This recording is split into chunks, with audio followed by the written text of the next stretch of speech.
오늘 우리에게 주신 하나님의 말씀 요한복음 5장 14절입니다. 요한복음 5장 14절 말씀 함께 읽겠습니다. 그 후에 예수께서 성전에서 그 사람을 만나 이르시되 보라 내가 나았으니 더 심한 것이 생기지 않게 다시는 죄를 범하지 말라 하시니. 아멘. 본문에 계시된 주님은 어떤 분이십니까? 온전한 치유를 위하여 다시는 죄를 범치 말라 말씀하십니다. 세 번째 표적, 요한복음에 나오는 세 번째 표적의 결과 38년 된 병자를 치유하시죠. 그 후에 이렇게 시작합니다.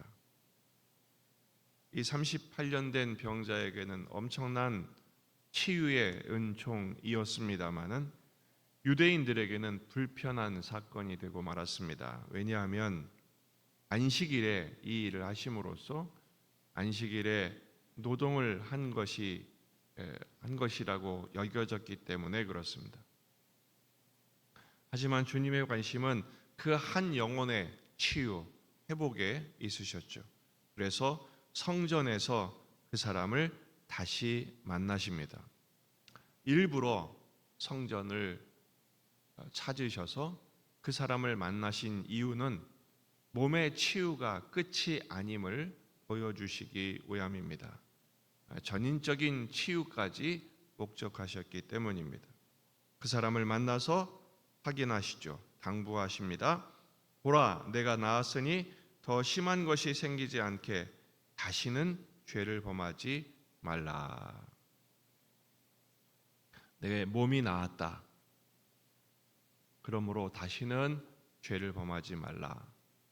왜냐하면 더 심한 병에 걸리지 않도록 하기 위해서라고 말씀하시죠. 여기서 죄와 질병의 관계를 말씀하십니다. 질병은 죄의 결과죠. 죄는 질병의 원인이 됩니다. 하지만 이것을 너무 보편화시키는 오류를 범해서는 안 됩니다. 이거 우리를 가끔 이런 오류에 빠지죠. 너는 죄를 범해서 이런 병에 걸린 거야. 병 걸린 사람한테 찾아가서 무슨 죄를 졌는지 살펴봐. 이런 식으로 비난하고 정죄하는 경우가 있습니다. 이렇게 해서는 안 됩니다. 여기서 말씀하신 것은 존재론적인 인과론을 이야기하는 거예요. 범죄한 인간은 반드시 죽습니다. 주님 말씀하셨죠. 하나님께서 아담과 하와에게 말씀하시기를 선악과를 먹으면 반드시 죽으리라. 그건 뭡니까? 불순종의 죄를 범하면 죽게 된다라는 것이죠. 하나님을 떠난 인간의 필연적인 결과, 운명입니다. 그러면 그 질병은 무엇인가? 그 죽음의 증상이죠. 병에 걸리면 결국 그 병이 중해지면 사람은 죽음을 맞이하게 됩니다. 그러니까 모든 병은 죄 때문에 온 것이다 라고 할 수 없으나, 그러나 인간은 언젠가는 죽는데 그 죽음의 증상에 시달리는 모습이 바로 병에 걸리는 것을 의미하는 것이죠. 그 주님께서 이 38년 된 병자를 치유하시는 목적에 대해서 말씀하신 것입니다. 여러분, 우리는 병에 걸리면 병이 빨리 낫고 건강을 회복하고 그 건강을 유지하는 것에만 관심을 갖습니다. 여러분, 치유하시는 목적은 뭐냐? 바로 건강한 영혼을 갖게 하시는 데 있어요. 거룩하고 성결한 존재가 되게 하시기 위함이죠. 건강한 관계를 맺게 하시기 위함입니다. 더 건강해짐으로써 건강한 몸과 마음으로 하나님을 예배하고 하나님의 말씀에 순종하는 예배자 삼으시기 위함이죠. 따라서 건강 문제는 이 건강을 통해서 더 건강한 관계가 되려면 어떻게 됩니까? 왜 사람이 병에 걸리죠? 면역력을 잃어버리기 때문이에요. 먹어서는 안 되는 것을 먹고, 꼭 먹어야 되는 것은 안 먹고, 해야 되는 것은 안 하고, 하지 말아야 될 것은 더하는 그런 우리의 삶의 습관을 고치기 위함입니다.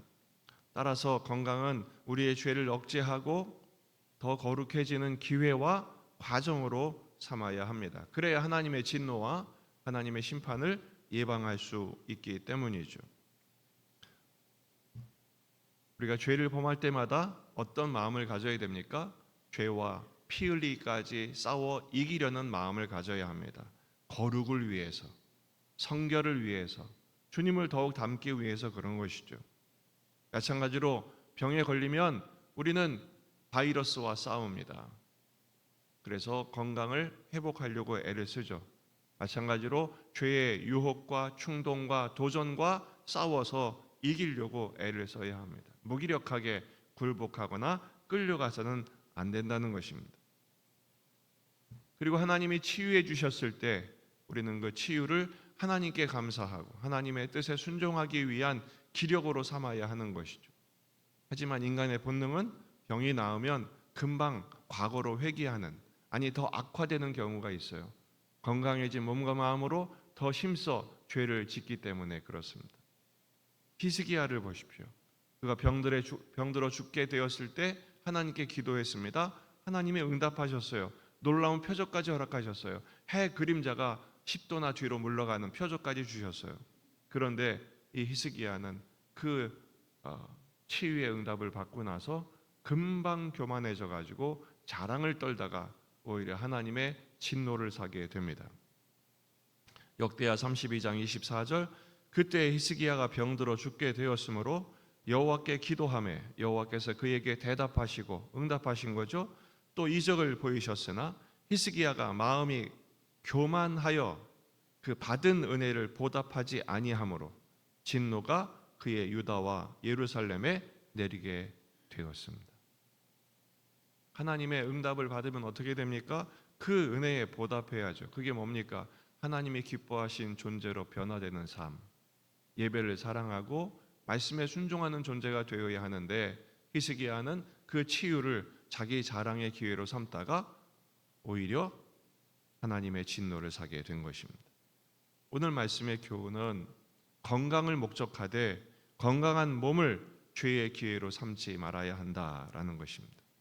갈라디아서 3장 3절 너희가 이같이 어리석으냐 성령으로 시작하였다가 이제는 육체로 마치겠느냐. 하나님이 치유해 주심, 건강해 주심을 오용하지 말아야 합니다. 자기 만족, 행복, 자랑을 위해 다시 과거의 삶으로 돌아가거나 더 악화된 하나님을 떠나는 인생이 되지 말아야 합니다. 도리어 내가 나았으니 더 심한 것이 생기지 않게 다시는 죄를 범하지 말라. 지금 어디서 만나셨어요? 성전에서 만나셨어요. 더 하나님을 사랑하라.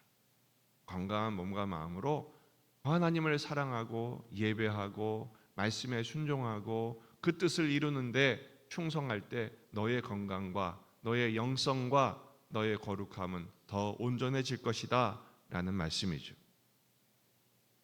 일시적인 치유에 만족하지 말고 전인적인 회복과 더 영원하고 온전한 영원한 행복을 누리기 위해서 하나님이 찾으시는 예배자가 되시기를 주의 이름으로 축원합니다.